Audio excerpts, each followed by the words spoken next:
Hi viewers, welcome to our channel. Vangaveeti Radha గారు జగన్మోహన్ రెడ్డి గారి పైన కొన్ని వ్యాఖ్యలు చేయడం జరిగింది. ఇంతకు ఆయన ఏం కామెంట్స్ చేశారు అనంటే, జగన్ గారికి సహాయం చేద్దాం, నా మాట వినండి అని అన్నారు. సో చాలా మంది ఆశ్చర్యపోతున్నారు. రాధా గారు ఏంటి ఈ విధంగా వ్యాఖ్యలు చేయడం ఏంటి అని చెప్పేసి. సో ఆయన ఏ కాంటెస్ట్‌లో చేశారు అన్నది ఒక్కసారి ఆలోచిద్దాం. సో ఇది విషయాన్ని తెలియజేయడానికి సీనియర్ జర్నలిస్ట్ జయదేవ్ గారు ఉన్నారు. వారితో డిస్కస్ చేద్దాం. సార్ నమస్కారం సార్. సార్ వంగవీటి రాధా గారి కామెంట్స్ చూస్తే చాలా వ్యంగ్యంగా చేసినట్టు తెలుస్తుంది. మరి అంటే జగన్మోహన్ రెడ్డి గారికి సహాయం చేద్దాం, నా మాట వినండి అని అన్నారు. మరి ఇప్పుడు చాలా మంది ఆశ్చర్యపోతున్నారు. అసలు ఏ కాంటెస్ట్‌లో ఆయన వ్యాఖ్యలు చేయడం జరిగింది సార్? నేను కూడా అది షార్ట్స్‌లో చూశాను. పైన థంబ్‌నెయిల్‌లో ఏముందంటే, జగన్మోహన్ రెడ్డికి సపోర్ట్‌గా మాట్లాడిన రాధా అని పెట్టారు. ఇదేంటిది, జగన్మోహన్ రెడ్డి గారికి రాధా సపోర్టా? ఆశ్చర్యంగా ఉందని వెంటనే చూసా.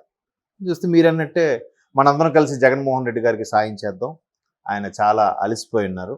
ఎందుకంటే బటన్ నొక్కి నొక్కి చాలా చేతులు వేలు నొప్పెట్టుంటాయి కాబట్టి అలసిపోయారు. మనందరం 13వ తేదీన బటన్ నొక్కి ఆయన ఇంటికి పంపించేద్దాం అని చెప్పారు.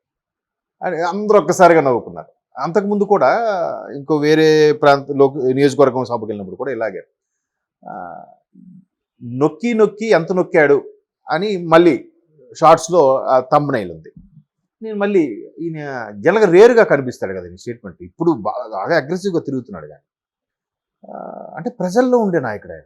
ఎందుకంటే ఆయన ప్రజల్లో ఉండే నాయకుడు ఎందుకు అంటున్నాడంటే, ఆయన వంగవీటి రంగా గారి పేరు ఎట్టి పరిస్థితుల్లో మకిలి పట్టకూడదు, ఆయనకి చెడ్డ పేరు రాకూడదు అని ఒళ్ళు దగ్గర పెట్టుకుని ఉండే వ్యక్తి ఆయన.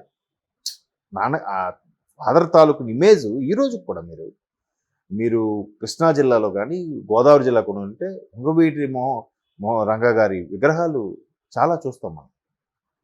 ఈవెన్ పవన్ కళ్యాణ్ గారి స్పీచ్లో కూడా మీరు చూస్తే అసలు ఆయన ఆ కృష్ణానది పరివాహక ప్రాంతంలో నడుస్తూ వెళ్తుంటే వెనక వేల మంది జనం ఫాలోవర్స్ అంట. మనిషి పెట్టలాగా ఎంతే ఉండేవారంట ఆయన.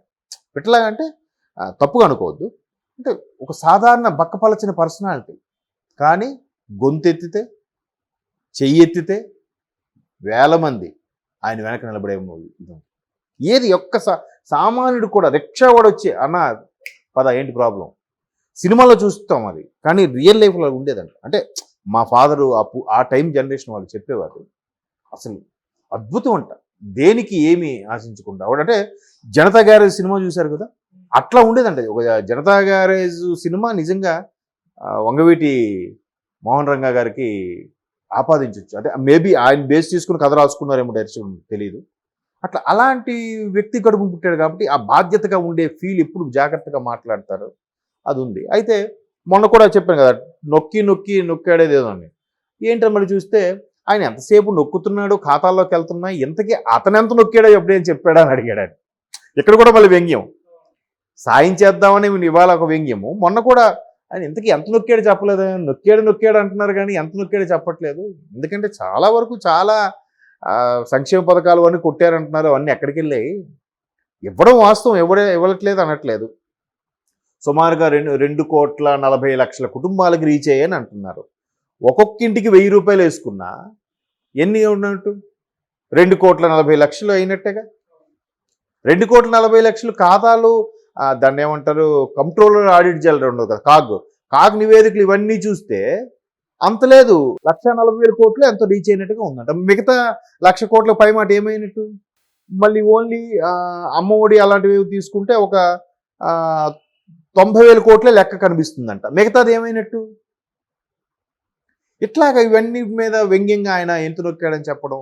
తర్వాత ఈయన మీద ఉండే ఇంకో పెద్ద ఇదేంటే, ఒక 3 నెలల కిందట ఎప్పుడో కొడాలి నాని గారు, వంశీ గారు, తర్వాత ఈయన ముగ్గురు మంచి మిత్రులు, పైగా కంబైన్డ్గా బిజినెస్లు కూడా చేస్తుంటారు. వీళ్ళిద్దరికి మొదటి పార్టీలకు అతీతంగా, స్నేహం వేరు రాజకీయం వేరు కదా, సినిమాలు వేరు బిజినెస్ వేరు, బిజినెస్ వేరు రాజకీయం వేరు, సినిమాలు వేరు రాజకీయం వేరు, ఎవరిది ఇష్టం వాళ్ళది. అయితే ఎప్పుడైతే కొడాలి నాని గారు వెళ్ళారో వంశీ గారిని కూడా మెల్లగా లాగడం, వంశీ గారు కూడా వైసీపీకి ఫేవర్గా మారిపోవడం అయింది. వీళ్ళిద్దరూ కలిసి రాధా గారిని కూడా తీసుకొద్దామని ప్రయత్నిస్తే రాధా గారు ఒకటే చెప్పారంట, నేను గౌరవంగా బతకాలనుకుంటున్నాను, గౌరవం కాపాడుకోవాలంటే టీడీపీలోనే ఉంటాను, మీకు కూడా గౌరవం దక్కాలంటే టీడీపీలోకి వచ్చానని తిరిగి రివర్స్లో ఆయన అన్నాడంట. అంటే ఇవి ఆ నోట ఈ నోట రీచ్ అయిన మాటలు, ఇవి వాళ్ళ అనుచరులు మాట్లాడుకున్న మాటలు రీచ్ అయినవి. అంటే ఆయనకు అప్పుడే క్లారిటీ ఉంది. మరి వీళ్ళిద్దరు కూడా టీడీపీ నుంచి వెళ్ళిన వాళ్ళేగా, కొడాల నాని గారు కానీ వంశీ గారు కానీ. మరి అందరూ అప్పుడు ఉన్నప్పుడు వీళ్ళిద్దరికీ ఎందుకు అన్యాయం జరిగినట్టుగా ఫీల్ అయ్యారు? వీళ్ళిద్దరికీ ఏదో పెద్ద ఇది జరిగిపోతుంటే ఎందుకు ఫీల్ అయ్యారు కదా?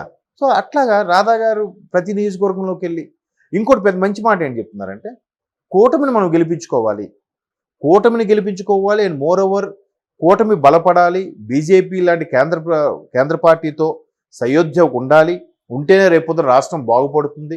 కాబట్టే పవన్ కళ్యాణ్ గారు జన సైనికులతో నచ్చజెప్పి అత్యంత తక్కువ సీట్లు తీసుకున్న కారణం కూడా అదే. వాళ్ళకి రావాల్సిన ఒక ఎంపీ సీటు కానీ, వాళ్ళకి రావాల్సిన మిగతా 6-7 అసెంబ్లీ నియోజకవర్గాలు కానీ బీజేపీ వాళ్ళ కోసం వదిలేసి వీళ్ళు చేస్తున్నారు. అది మనం గుర్తించాలి. ఆ కూటమి ఓట్లు ఎక్కడ ప్రభుత్వ వ్యతిరేక ఓటు చీలిపోకూడదనే కదా ఆయన మొదటి నుంచి చెప్తున్నారు. దాన్ని మనం గుర్తించి బలపరచాలి. ఇక్కడ కేవలం జనసైనికులు ఉన్నారు, టీడీపీ వాళ్ళకి ఇబ్బంది పెట్టడం, టీడీపీ వాళ్ళు ఉన్నారు, జనసైనికులు కాదు, అందరం కలిసి పనిచేద్దాం, మొత్తం మీద కూటమిని గెలిపించుకుందాం. ఈయన ఇక్కడ నొక్కి నొక్కి చాలా ఇబ్బంది అవస్థలు పడుతున్నాడు. ఇంకా ఆయనకి 13వ తేదీన మనందరం ఆయనకి ఓటు వేయకుండా కూటమికి నొక్కి ఆయన ఇంటికి పంపిద్దాం, ఆయనకి రెస్ట్ ఇద్దాం, ఇప్పటికే చాలా అలసిపోయాడు ఆయన 5 ఏళ్ళు పనిచేసి అన్నట్టుగా వ్యంగ్యంగా మాట. అంతే కదా, ఒక వేరు బలమున్న నాయకుడు, ప్రజల్లోంచి పుట్టుకొచ్చిన నాయకుడు మాట్లాడితే ఏ మాట అయినా అది తోటల్లాగే పేలుతుంది. మరి ఎంతమంది మాట్లాడారు కదా, మరి ఈయనలాగా ఎవరు మాట్లాడగలిగారు? మరి అదే కదా జనం నుంచి రావడం అంటే. ఆ ఇమేజ్ ఉంది ఆయనకి.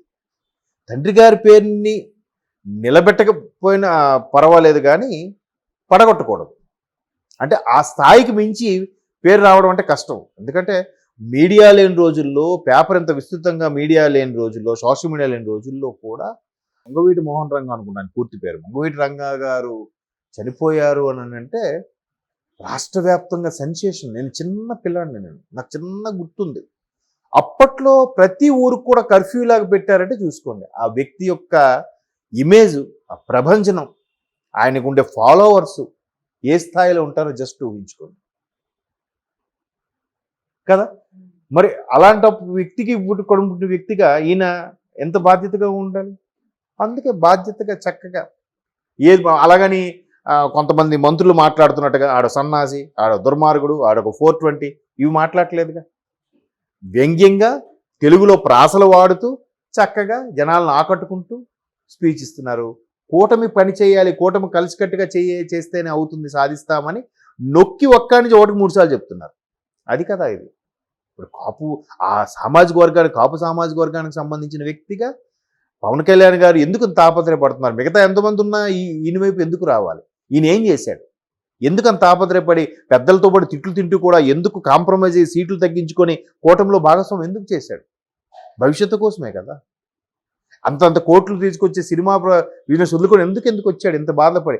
ఏసీ రూమ్లో కార్వాన్లో కూర్చొని చేయగలిగిన అంతే కదా.